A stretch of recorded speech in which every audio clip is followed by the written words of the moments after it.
Join Kids Hut family.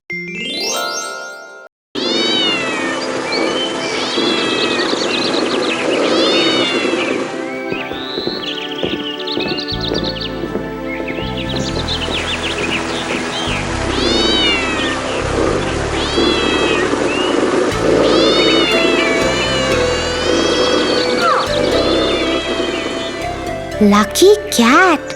If the other boys hadn't come, she would have lost the fight. She should have just run away instead of fighting with such a big dog. She was bound to lose against a dog. I don't think so, Tofu. Dogs are more powerful than cats, Tia. Maybe so. But when you have courage and fight with intelligence, you can win against anyone.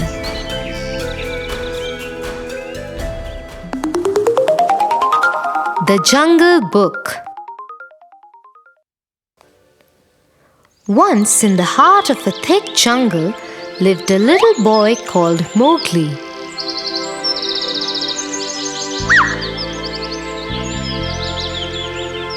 He did not belong to the jungle, as he was a human child.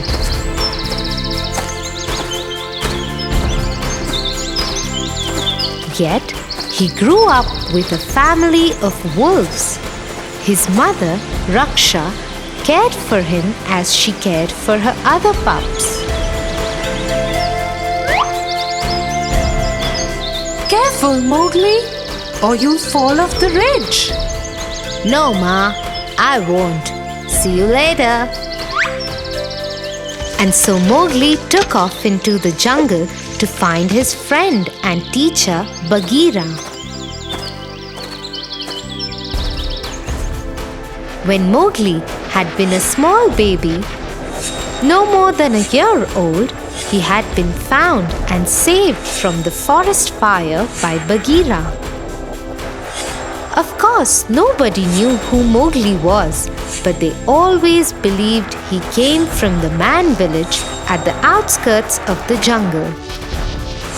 Bagheera had handed over Mowgli to the wolves so that he could have a family to grow up with. Since then, Mowgli had learnt the ways of the jungle from his family and his friends Bagheera and Balu.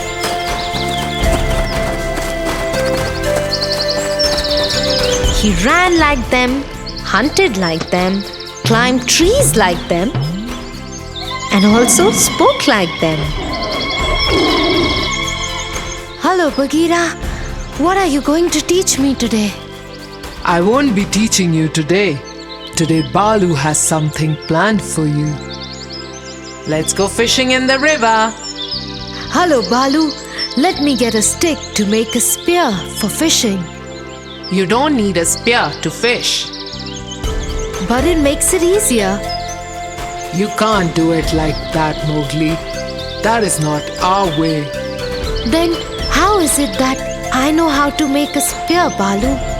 Who taught me that? As usual, Bagheera and Balu did not have an answer to Mowgli's questions. The forest fire had started and destroyed the man village.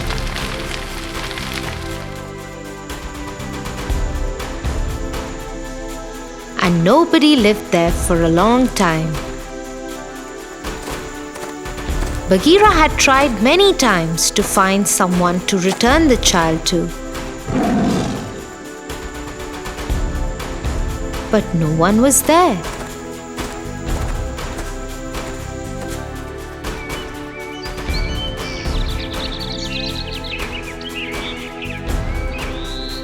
When the village settled again, the men put sharp barbed wire fences and laid traps to keep the animals at bay. Although the animals couldn't understand why, all the creatures of the jungle had always maintained a safe distance from the humans. They never meant any harm to them.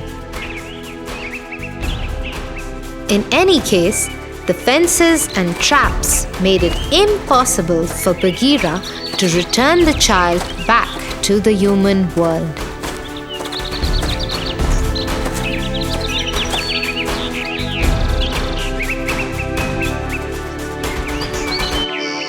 Okay, we will do it without a spear. Let's go.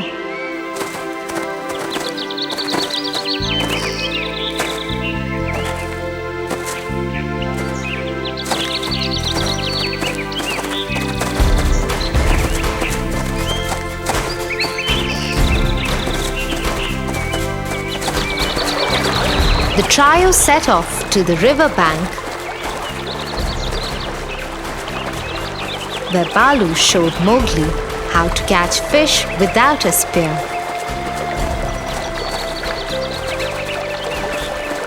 Balu would swiftly duck his head into the water and come out with fish in his mouth. Mowgli gave it several tries.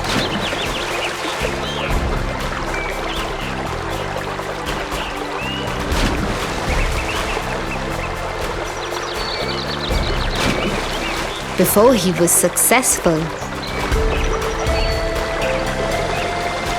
The day passed in the lesson and they decided to head back to the wolf pack.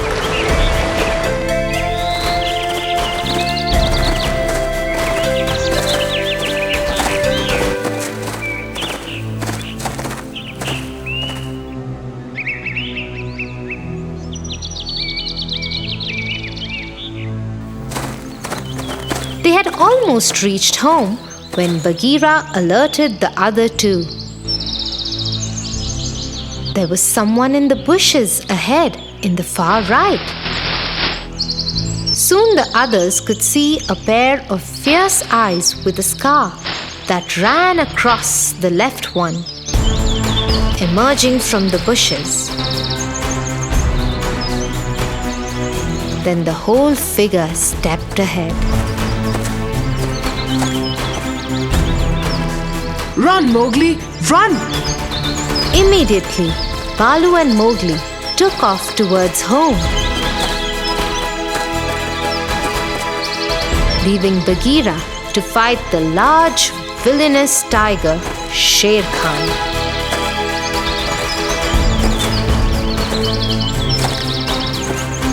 Bagheera and Sher Khan immediately leapt at each other.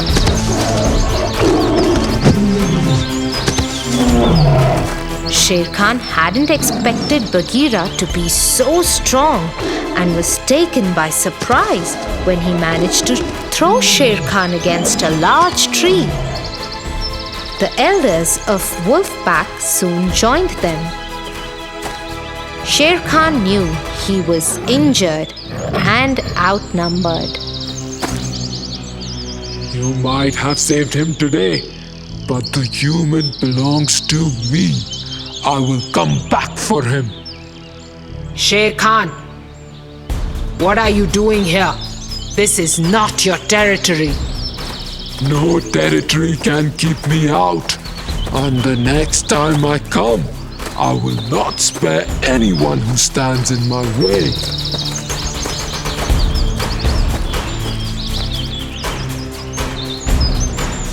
The jungle knew that Sher Khan's threats were not to be taken lightly, and soon worry spread in the wolf pack regarding Mowgli's stay and the pack's future.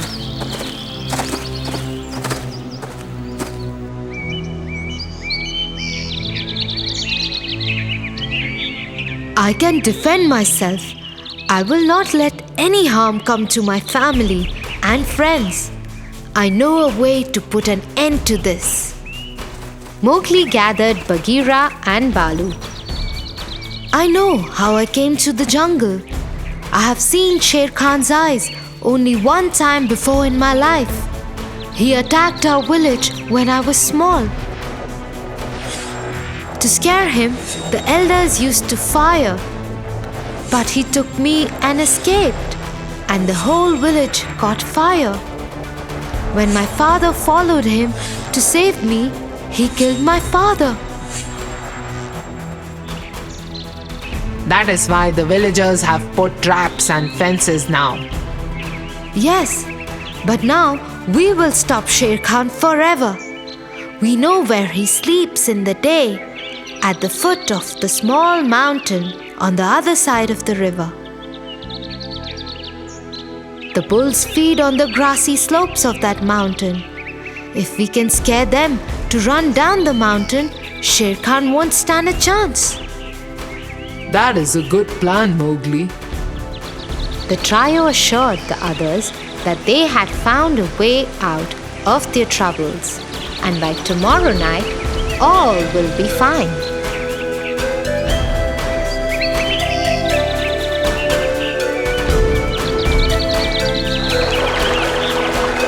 Early next morning, the three set off for the mountain.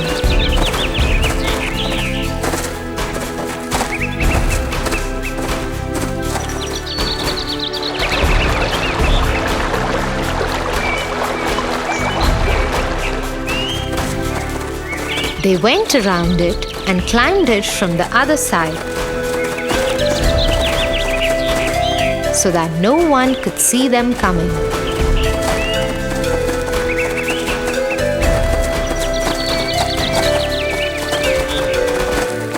Once on top of it, they could see the bulls eating the grass. Ah!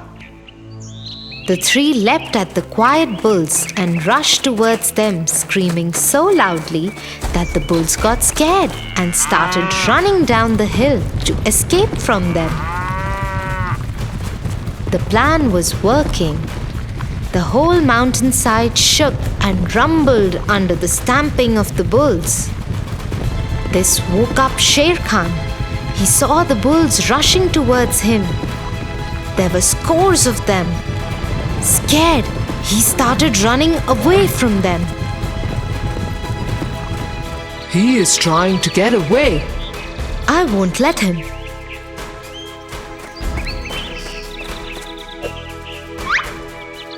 Mowgli took the tress and swung himself from branches of one tree to another.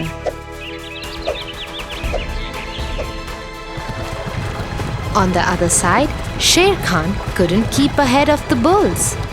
Their sharp horns poked him, and he got trampled under their feet.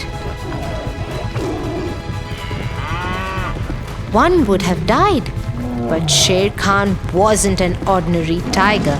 He was evil, and trickery was his second nature. He latched onto the horns of one bull and tugged at him.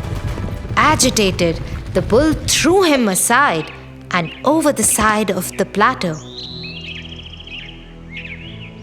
Sher Khan held to the edges of the plateau and started climbing up. He had almost made it when a small tree trunk hit him in the face. He lost his grip and fell to his death. It was Mowgli. He had reached the spot and found a small tree uprooted by the bull stampede. With his quick thinking, he had thrown Sher Khan to his end.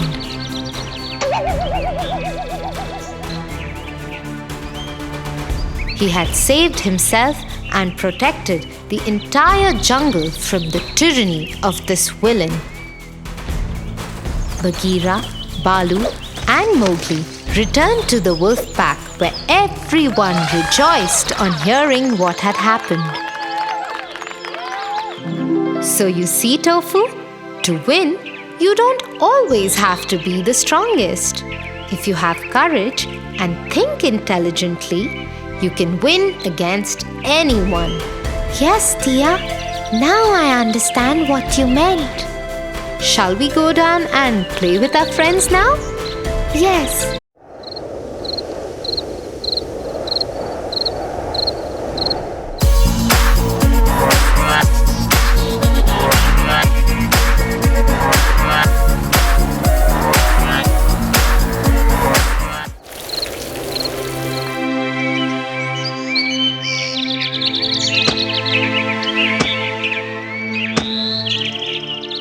Wasn't last night's slumber party fun, Tofu? Oh, I had a blast. Let's do it again. I agree, but I noticed that you weren't being very nice to Cousin Rob. You were always with your friend Josh. Cousin Rob started it. Started what? Josh is one of my best friends, and Cousin Rob told me that he didn't like Josh as much as I did. There's nothing wrong in that, Tofu. I don't understand. Why not? Shall I explain it to you with a story? Yes, I want to hear the story.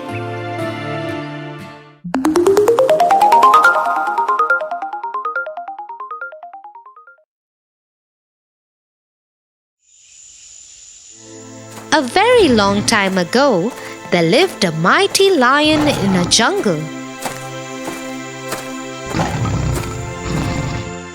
One day, he went to the river to drink water.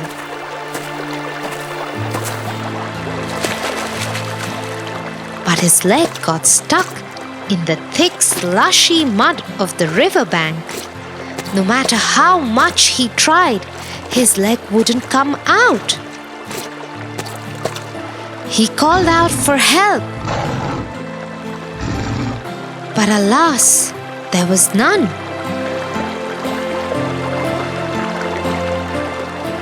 And so he remained stuck in the mud.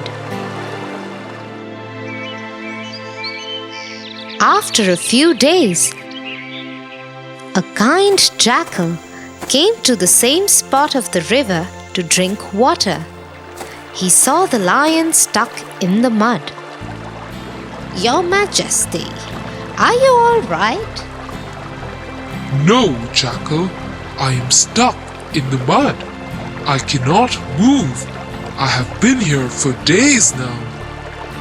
Give me a moment, Your Majesty.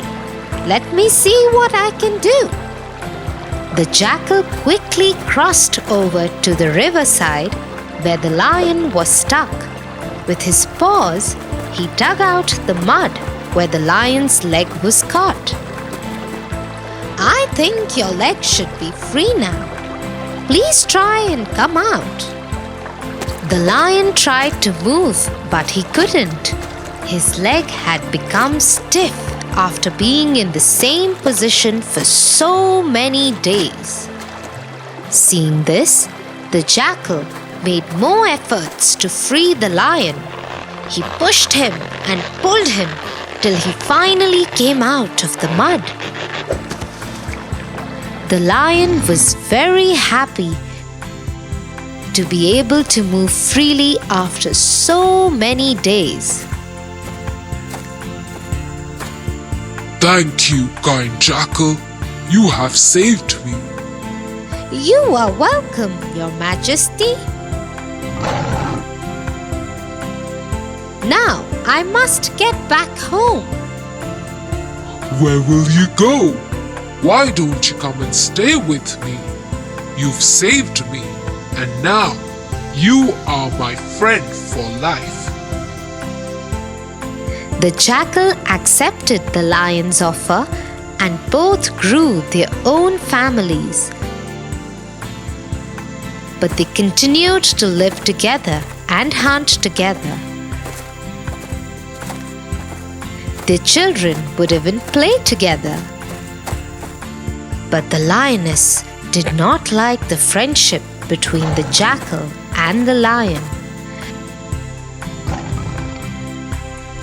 And she conveyed the same to the lady jackal.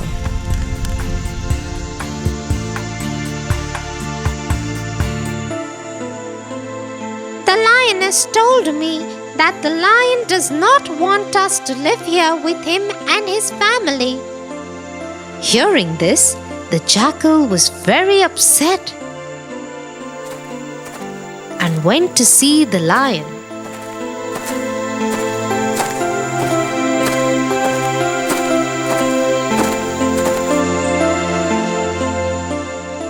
I thought we were friends, But if you did not want my family and me to live here with you, you should have told me so.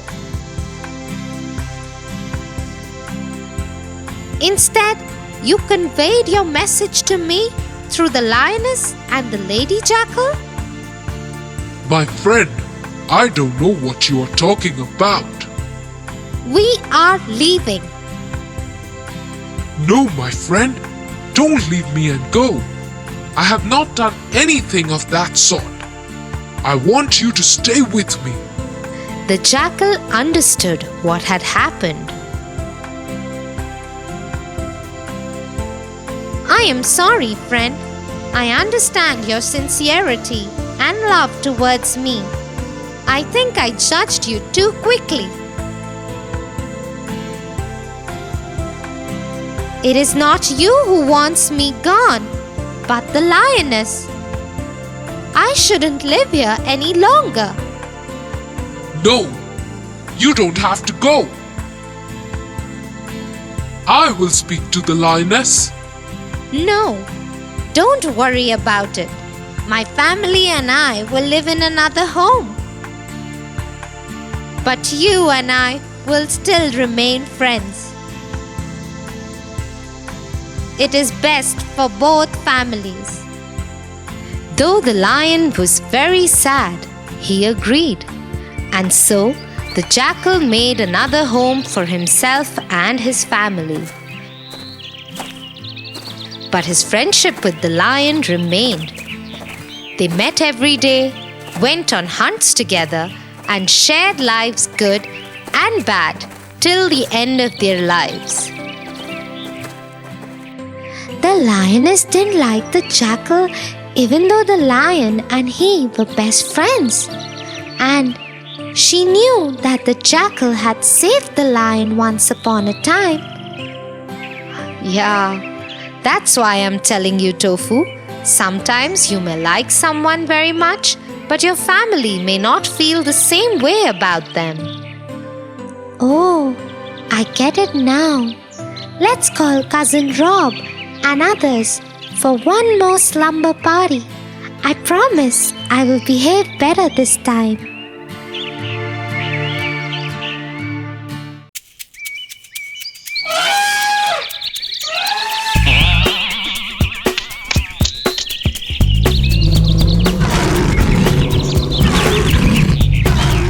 Look, that's a wolf out there.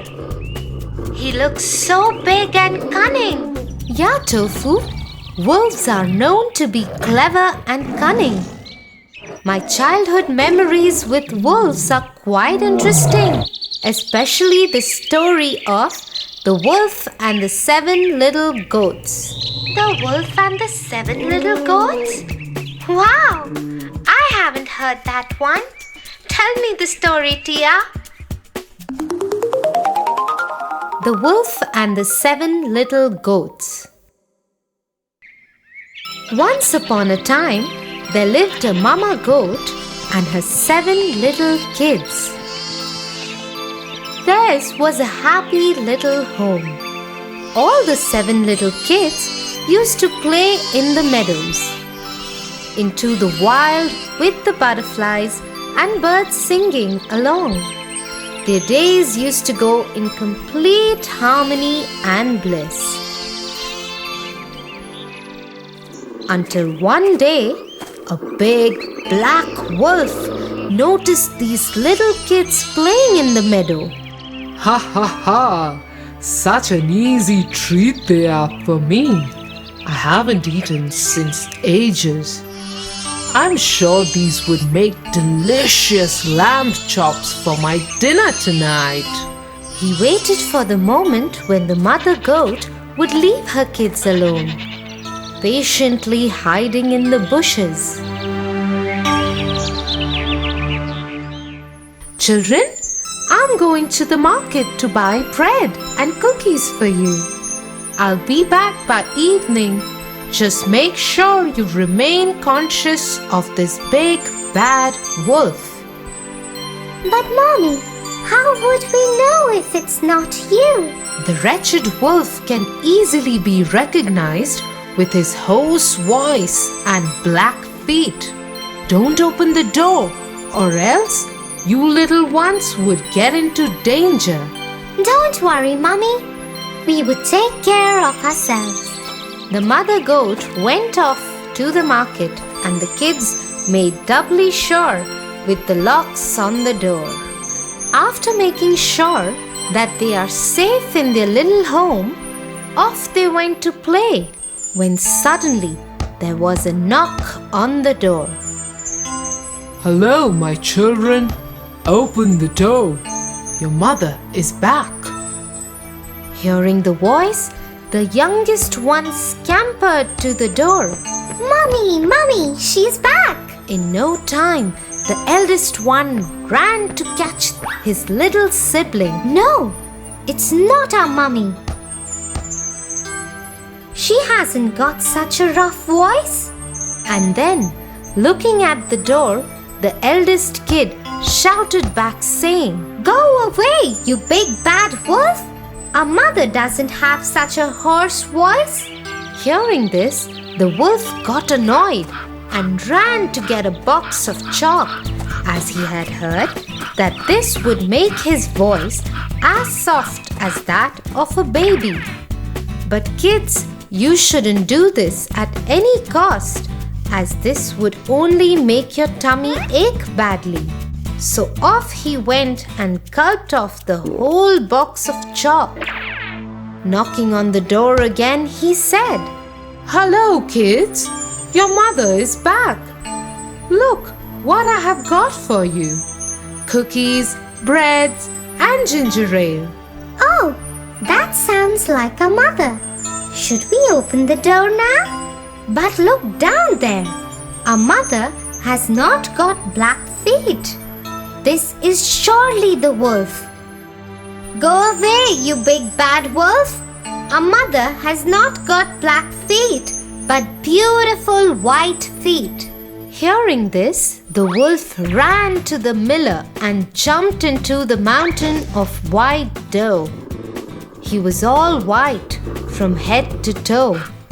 Running back to the house, he knocked again and said, "Kids, your mother is back. Open the door." That sounds like our mother, and also the feet are white. We should open the door now.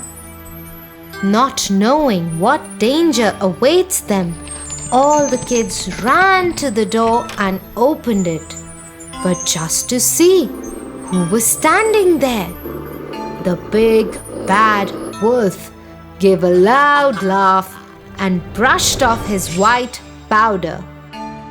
"Hello, kids. Are you ready to become my feast tonight?" The kids ran here and there to save their lives. One went inside the kettle, the other in the oven. One looked for a place under the bed, and the other tried saving itself by hiding in the pot. The youngest one was so tiny that he managed to hide himself inside the clock case. The wolf, having no mercy, started taking them out from their hidings. One by one, he rolled them in a ball and gulped them up. Ah, there goes the first one. Oh, the second one is under the bed. Here you go. In no time, he ate all the kids except for the youngest one who was hiding in the clock case. With his tummy full, he burped and left the home. When the mother returned, she was shocked to see the door open and waited for the biggest nightmare that might have come true. The house was all upside down. The crockery was broken. The curtains were torn. The chair was broken, and the kids were nowhere to be found. She cried for them. "Children, oh children, where are you?" At that very moment, the youngest one came out of the clock case and hugged his mother, crying and howling. Oh, Mother, the bad wolf disguised us by sounding and looking like you. He ate up all my brothers and sisters. What will we do now? Don't worry. Let's go and look for him. They went out searching for the wolf. His tummy was so filled that he slept off in a meadow near the house itself. His snores was so loud that even the branches of the tree were shuddering. The mother goat very quietly went near him and asked her youngest kid to get scissors, thread, and a needle. Off he went to get them.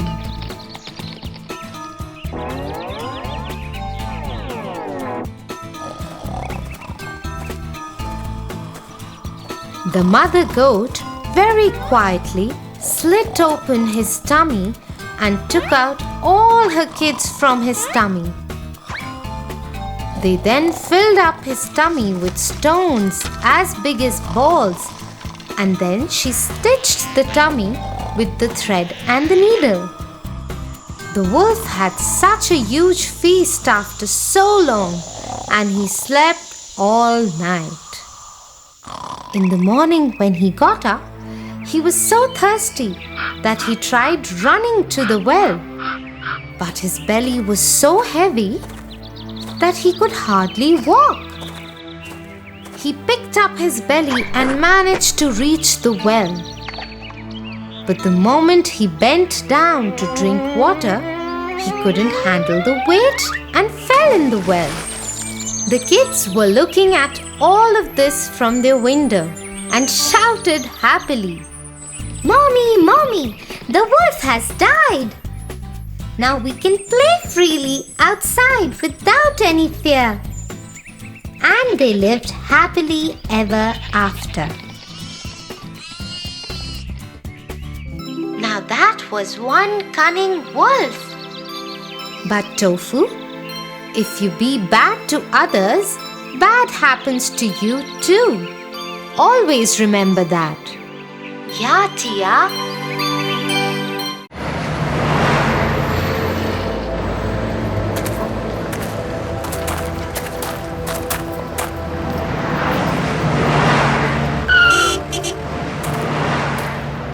Tia, did you see that? That car almost hit that pedestrian crossing the road. Yes, I did. It was a close call. But do you know what they say?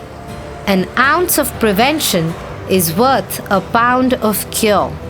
What does that mean, Tia? It means it's always better to be safe and cautious rather than take unnecessary risks.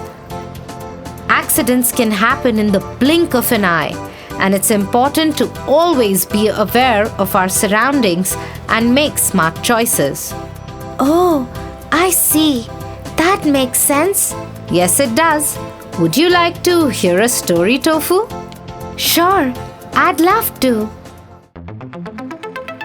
The Wise Lion. Well, once upon a time, in a faraway forest, there was a fox who was always causing trouble and getting into mischief. One day, he came across a lion who was basking in the sun. Hey there, Mr. Lion. You look mighty fine and mighty relaxed. What's your secret? Oh, I just take my time and enjoy the simple pleasures in life. No need to rush or take unnecessary risks. Ha! You must be bored out of your mind. I like to live on the wild side, take chances, and see what happens. That's all well and good, Mr. Fox, but sometimes those risks can have dangerous consequences. It's important to find a balance between adventure and caution. I see what you mean. But it's still no fun if you're always being careful all the time. See,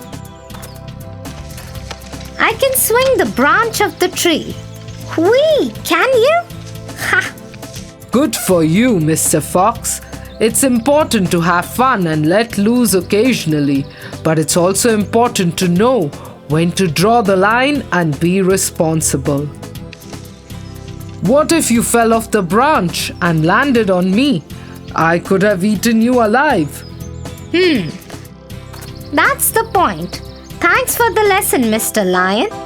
You're welcome, Mr. Fox. And remember, always think before you act and consider the potential consequences of your actions. I will, Mr. Lion. Thanks for the wise words. Wow, that was a really good story, Tia. I understand what you mean now about being careful and thinking before we act. I'm glad, Tofu. It's important to always be aware of our surroundings and make smart choices. It can make all the difference in the world. Yeah, you're right. Thanks for the lesson, Tia. No problem, Tofu. That's what big sisters are for. Yeah, and you're the best big sister anyone could ask for. Oh, thank you, Tofu. You're the best little brother or sister could ask for too. Can we go play now? Of course, Tofu. Let's go have some fun. But remember to always be safe and mindful of our surroundings. I will, Tia.